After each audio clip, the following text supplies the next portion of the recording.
My name is Joan, and I am a grateful member of the Al-Anon family groups. Uh, Before I get started at all, I've got to make a little confession. When Janet was speaking, I have to admit that my husband and I were looking at his smartphone. Our son was playing for the championship of Indiana for high school men, and they won. And that's the second year in a row for that. I'm very proud of him and the team. What sport? Oh, soccer. I didn't tell you. Men's soccer. Usually I'm not very nervous, but for some reason today I am a little bit. Partially because last night I couldn't sleep very well, and so for a couple hours I was thinking about what I wanted to say. And after 2 hours, I'll tell you, even I was bored. So I finally fell asleep. So I'm not exactly sure what I'm going to say. I have some notes here, and hopefully that'll keep me on track. I was born and raised in Cleveland, Ohio. And as I look back on my family, I refer to my family as the Beaver Cleaver family. We were not a dysfunctional family. Dad went to work and did what he was supposed to do. And Mom stayed at home and she did what she was supposed to do. Okay. And for Mom, it was, wash clothes on Monday, iron on Tuesday, flip the mattress on Thursday, and all the things that people did kind of way back when. And I knew I was loved. I always knew I was loved. However, my mom she was a worrier, and she was fearful about everything. Everything bothered her, and it stopped her from doing a lot of things. And I can remember as a little kid, maybe 5 or 6 years old, and she'd say to me, "Don't sit on the cement, you're gonna get piles." And I'm thinking, I don't know what the hell piles are, but I sure don't want them.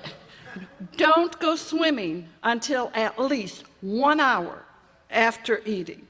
Now, I ate like a bird at the time, so, and I swam, I was in water up to my ankles. But that's how I was raised. Then you add to that the fact that I went to 12 years of Catholic schooling. Now, there's a lot of rules.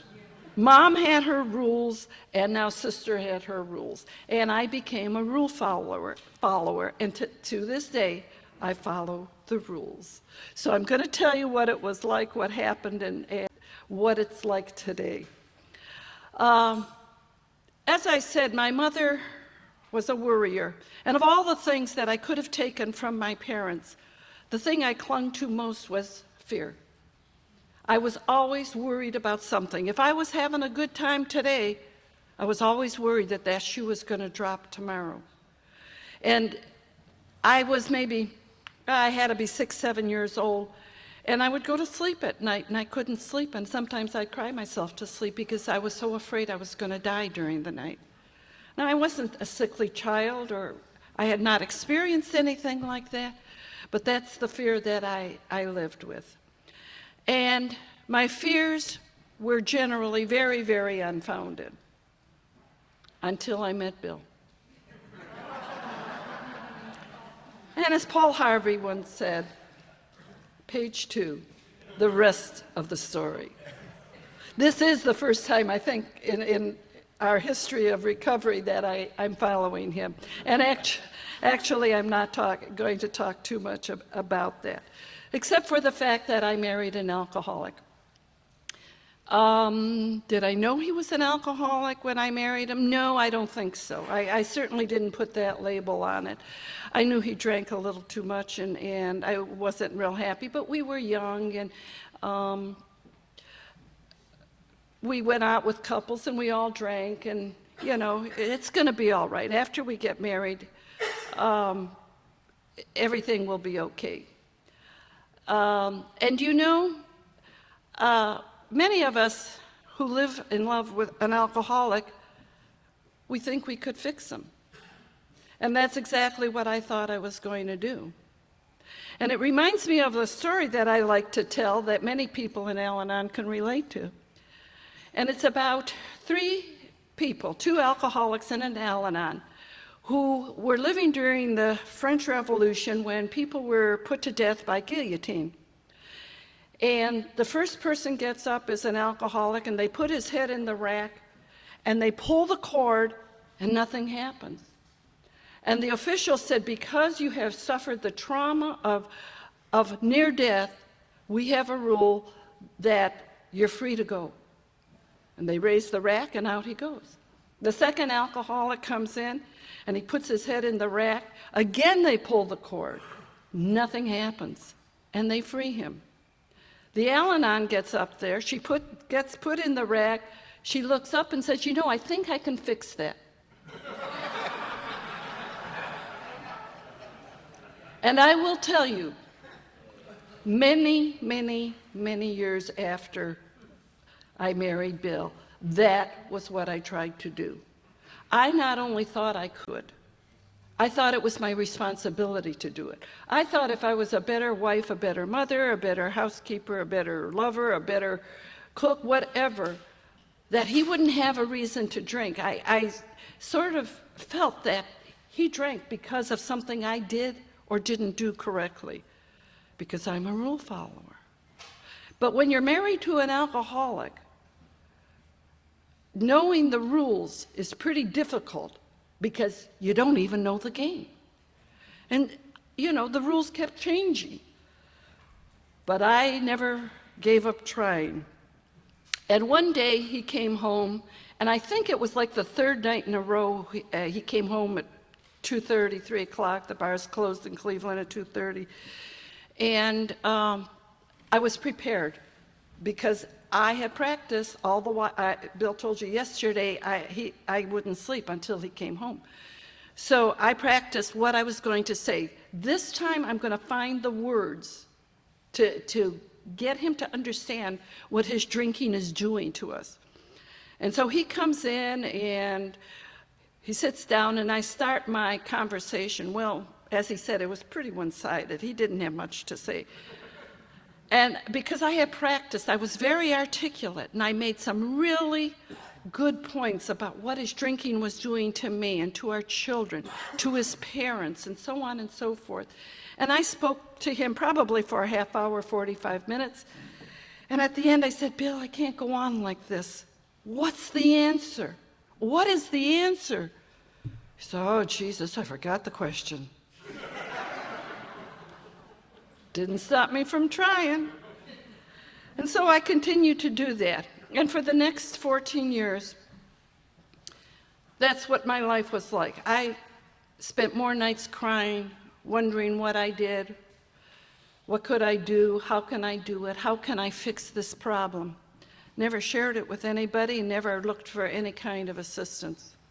My mom and dad came to me one time and wanted to talk to me and about what my life was like and did I want their help, and I said, no, it's my problem and I'll deal with it. And Bill's sister, who I love as if she were my own sister, came to me and said, I think our husbands are alcoholics, and I shut her down completely. I wouldn't talk about it. But to get through some of those nights when Bill was out drinking, I had a couple fantasies, and a fantasy is not like a nightmare. A fantasy is something I think about that kind of gives me pleasure. And my first fantasy was I dreamed that he died. And I planned his funeral. And it was going to be lovely. I knew what I was going to wear. The pallbearers were picked out. The songs were picked out. I was going to get flowers from the local florist. Everything was planned. And this was after the death of John Kennedy, and Jackie Kennedy was so stoic and so proper, and that's how I was going to be at his funeral. And people were going to say, isn't she strong? And isn't she all together? She's really so strong to hold up. Because as far as I was concerned, Bill's dying was not a problem. His living was the problem. My other fantasy is a little more strange, but it too gave me pleasure. And it took me a long time after he got into recovery to even think about this one. But I used to think about stabbing him to death with the butter knife. And the biggest downside I could think of was that would make a mess and I'd have to clean it up. But I realized years later in thinking about it, I'm not a violent person. What made me think about that? What I realized is that I wanted to cause him some physical pain because of all the emotional and mental pain he was causing me. Fortunately, I followed the rules, and thou shalt not kill was one of them, so okay, that never happened. Bill joined AA. He came home one night and said he couldn't do this anymore, call AA. I dialed the phone and gave it to him, and he told you his story. His sponsor came to the house, and after he talked to Bill, he came downstairs and he said to me, I talked to your husband for a couple hours, and I think he's an alcoholic, and he thinks he's an alcoholic. What do you think? And I said, well, he does drink too much. And he said, I just talked to your husband for an hour and a couple hours, and he thinks he's an alcoholic, and I think he's an alcoholic. What do you think? I said, well, I wish Bill would kind of be a little bit better. He said, I just talked to your husband for an hour, a couple hours, and he thinks he's an alcoholic, and I think he's an alcoholic. What do you think? And I said the words that I had never said in the 14 previous years. Bill is an alcoholic. You see, I was in as much denial as he was, or that many other people are with the disease of alcoholism. And it isn't because I loved him so much that I was in this denial and that I wanted to protect his reputation. It was because I was embarrassed that I married an alcoholic and that I couldn't fix it. So Bill started going to meetings, and life got better. I went to open AA meetings every Friday. And they were speaker meetings, and we'd go out to dinner, and we made some wonderful friends that are still our friends today. But I didn't do anything. I enjoyed my life better. We started doing things that normal couples do, going to movies and going to other folks' home and playing cards and stuff like that. So that improved immensely. But I didn't change. The fear that Mom gave me was still with me. I'm still waiting for the other shoe to drop. I'm waiting for him to come home with alcohol on his breath. And when the first year or so, he'd come home and he'd kiss me hello, and I'm practically having my breath taken away, trying to smell if I can smell any alcohol on his breath. And fortunately, I didn't. But I still had all that fear. I went to a couple Al-Anon meetings, and I didn't like them. First of all, they told me that I was as sick as the alcoholic. Now, I wasn't. I was the person who was not affected by alcoholism, or so I thought. And I told you I went through this journey alone. I wouldn't let anybody talk about it, so nobody else knew what was going on until Bill did get into recovery. I was working for a company in Cleveland, Ohio, and they were closing their operation there and moving to Indianapolis, Indiana, and I was offered a job there. I had a good job at the time. I was making quite a bit of money. Bill was in between jobs, and so I moved to Indianapolis, Indiana. And again, I went to Friday open AA meetings, went out to dinner afterward, met a lot of wonderful people who are still my friends today. And one of the gals kept saying to me, have you ever thought about going to Al-Anon? And I'd say, yeah. But I went a couple times and I didn't like it. You see, the stories in Al-Anon, every lead you get up here from an alcoholic has a nice ending. You know, their lives are improved, they got jobs, their families, whatever. And at least for today, they're sober. In Al-Anon, it's not like that. We get a lot of people who are living with active alcoholism, and their stories aren't as happy. Well, it's hard to stay in denial when you hear these unhappy stories, so I never really went to Al-Anon.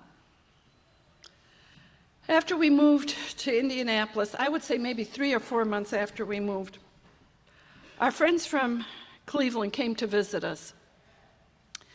And I thought this couple was the epitome of AA. Both of them were in AA. I respected them, I trusted them, I loved them, and they were just wonderful people. And Larry and Marilyn came to visit us. And Marilyn said to me, "Do you ever go to Al-Anon?" "No, I don't need to go to Al-Anon. I'm doing well." And she said to me one set of words that I have no idea if she has any idea of how it affected my life. But she said to me, "You know, maybe you don't have a problem, but maybe you could help somebody else." So, get the ego going. Tuesday night, I'm at a meeting, because I'm going to help all those poor Al-Anon people out there. It doesn't matter why we come. It's that we get there.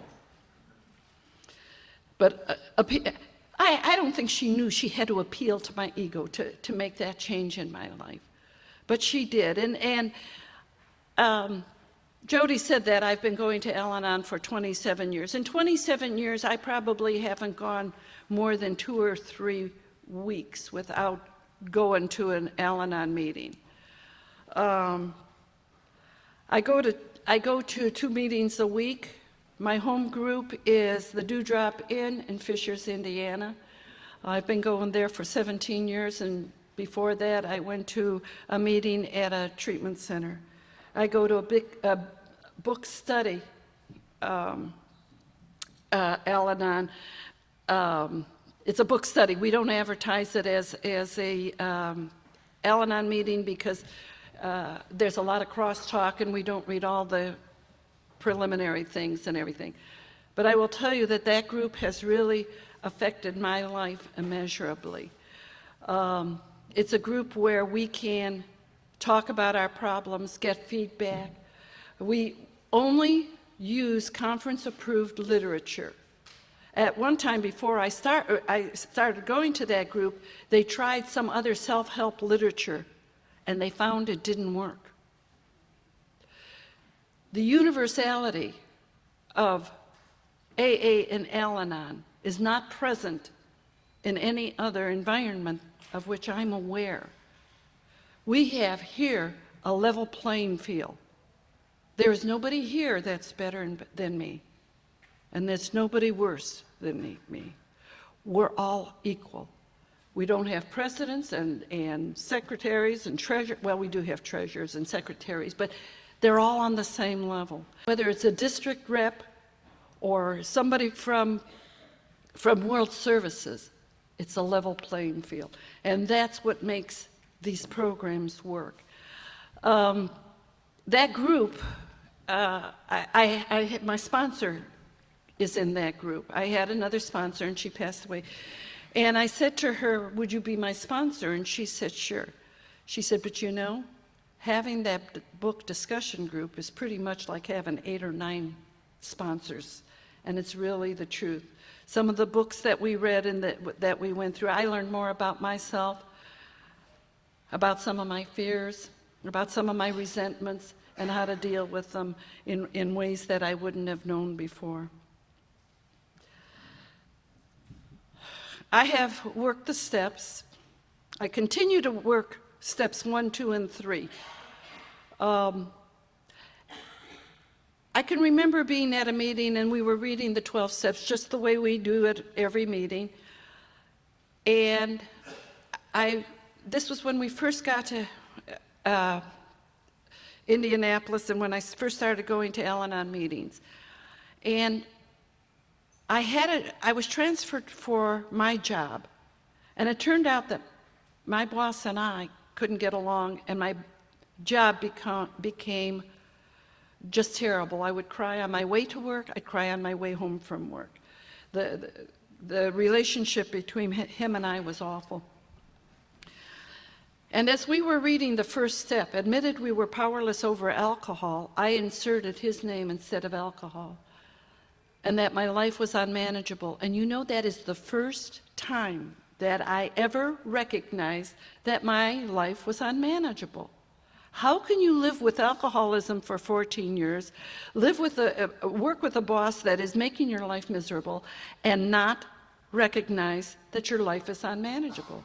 That crying when you go to and from work is not a good thing to do. And it's a not healthy thing to do. But that was the beginning of my recovery. Acknowledging that I was powerless over other people, places, and things. It never occurred to me. I thought the first step was about alcoholism. And it's not. It's about powerlessness. And once I made that connection, my recovery started. And hopefully is continuing. I've always had a religion, a faith in God, but the third step puts that to a test for me. I believe in God. I don't always trust him. I can think of ways that I want him to work in my life. Fortunately, I've had the opportunity to look back on some of the struggles in my life and how the outcome has come about in spite of what I wanted. And it came out so much better than I ever hoped it would. Those years that I didn't come to Al-Anon, after Bill was in recovery, he started changing and I didn't. And I didn't know how to handle the controlling issues, which I think are probably inbred in every Al-Anon. I'm sorry to say that, but it's something that we do. The anger, the resentment, the fear, never figured out how to deal with it until I started my journey in recovery and started really trying to trust that higher power that I call God on a daily basis. I start my morning, every morning, with the big book, third step prayer. And it really starts my day in the direction I want to go. Because my prayers today are far different than they used to be. I'm not asking that my son win the soccer game. I ask if it's God's will, let him win the soccer game. I ask for his will on a daily basis and trust that if I'm asking, I'm going to get it. His will is not always what I want to do. But I will tell you that if I feel that something is God's will and I don't do it, it makes me feel kind of yucky. And I know that that's not the course I need to be on, because I want to be a happy person. I want to be happy, joyous, and free. And before this program, there was no way that I could ever be happy, joyous, and free. With all the fear I had, with all the waiting for the other shoe to drop, with all the what-ifs that I had to live with, all the projections that I was doing, you can't find happiness with all that baggage. And through Al-Anon, I've learned to have tools to deal with those things. Bill didn't talk about our children at all. And I'll tell you a little bit about our children. Our son, John, who is our oldest, who lives in Indianapolis, and in case I didn't mention it, won the state championship, celebrated 22 years of continuous sobriety in August. Yeah, for sure. And our son, Bill, Jr., Billy, he was sober way before John, and he had about 13 years of sobriety. When I came into Al-Anon, there was no active alcoholism in my life, but I kept coming back because I kept getting better. And maybe somewhere along the line I helped somebody, but I kept getting better, so I kept coming back. After about 13 years of sobriety, Billy relapsed. And I don't know how many years from that time till a year and a half ago he relapsed, but it was multiple times. And he had had enough AA in those 13 years of sobriety that he became very honest. And every time he relapsed, he'd call me up. Mom, I'm in trouble. I started drinking. I got a DUI. I was in jail. But fortunately, I had Al-Anon. And by that time, I was pretty convinced that I could not fix my children. I was still working on Bill, though. But I knew I couldn't fix my children. And I can remember, he called me up one Monday, and this was January, a year and a half ago. And he called me up and crying. And when your 45-year-old or 48-year-old son is crying on the phone to his mom, you know he's in trouble. He said, I don't know what to do. I haven't slept for about 4 days, and I'm drinking, and I'm just miserable. We have a friend that lived around the corner from him in Cleveland. And my son grew up with their family, and he didn't like this guy at all. And I had enough Al-Anon to know that I couldn't fix him and that I can't control things. But I said to him, is it okay if I call Tom to come and see you? And he said, yeah, anything. Okay. So I called Tom, and it was a Monday morning, and he's a workaholic, and somehow he's home. And I said, Billy's in trouble. Can you go visit him? And he said to me, will Billy let me in?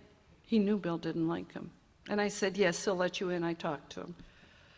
So Tom went to see him, and he put him in Stella Maris Detox Center. And I don't know if it was that day or the next day, I was visiting my sister in Columbus, Ohio, and I had 2 aha moments that day that have stayed with me for a long, long time. And I thought to myself, regardless of how things work out with Billy, I'm going to be okay. I might be sad, I might have a difficult time, but I'm going to be okay. And I could say that because I know that this program is going to get me through those difficult times. The other aha moment that I had, and that I pass on to quite a few people, is God loves him more than I do. And if God and he can't get that boy sober, I don't have a chance. And those thoughts give me comfort. Bill has been sober since January of whatever year that was, and is doing quite well. He has finally embraced the program the way his dad has embraced it and the way his brother has embraced it. And so far it's working for him.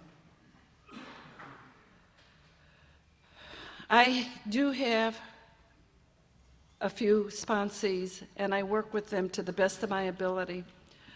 At our Wednesday meeting, it is a far more formal meeting than the book study meeting, and we have a beginners meeting. And I personally feel it's very important to have beginners meetings, because when you're in these programs, you speak a language, and you have a culture that's different from the outside. We laugh at things that nobody on the outside would ever dream of laughing at.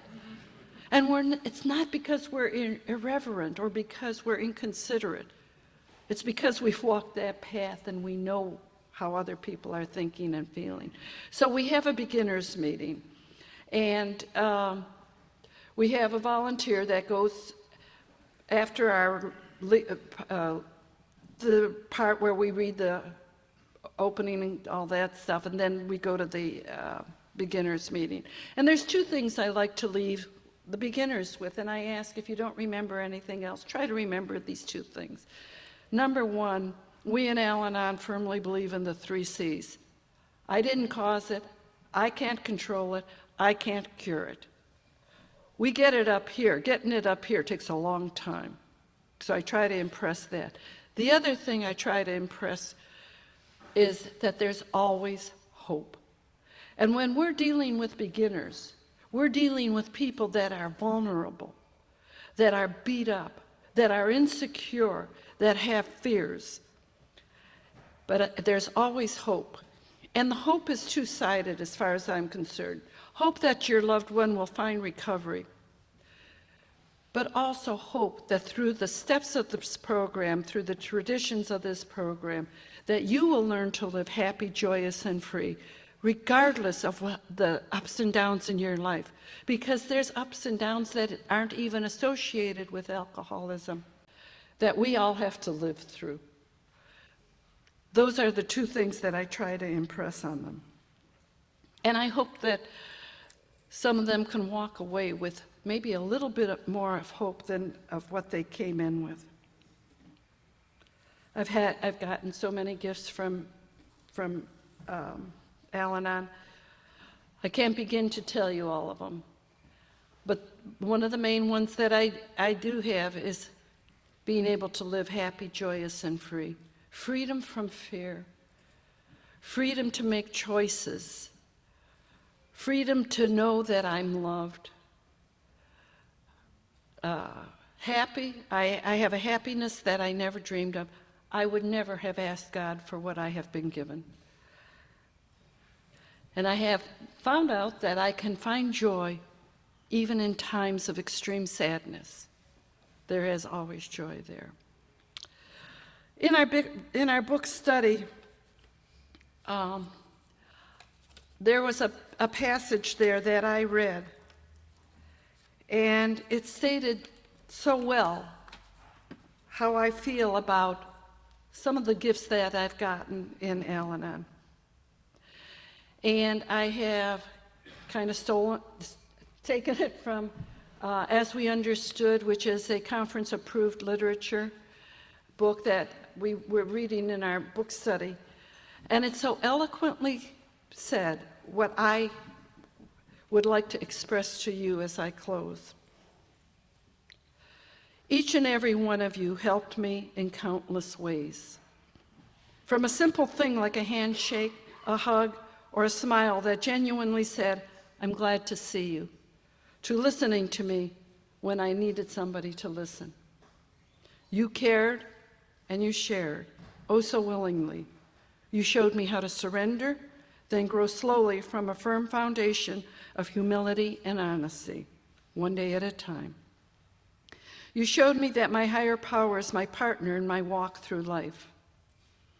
You taught me how to pray with honesty and what to pray for, His will for us and the power to carry that out. You showed me time and time again that prayers are answered and miracles happen every day. You told me gratitude changes your attitude. You taught me how to achieve inner peace and serenity by a faithful, trusting acceptance of my higher power's will, especially in the midst of trouble. You showed me how to laugh and have fun. In time, you taught me how to reach beyond myself and to think of others and show me how to treat them. Then you taught me how to maintain this wealth of inner perspective that I must, on a daily basis, take inventory of myself, share it with God as well as others, and ask for His guidance. And finally, you taught me how to keep this unbelievable way of life full to overflowing with inner peace and serenity. To keep it, you have to give it away. You gave it to me, every one of you, each in your own way. I am eternally grateful because you gave me a life and added a quality to it that I did not imagine existed. I thank each one and every one of you, alcoholic or Al-Anon, for the gifts you have given me. I thank the committee for asking me to do this.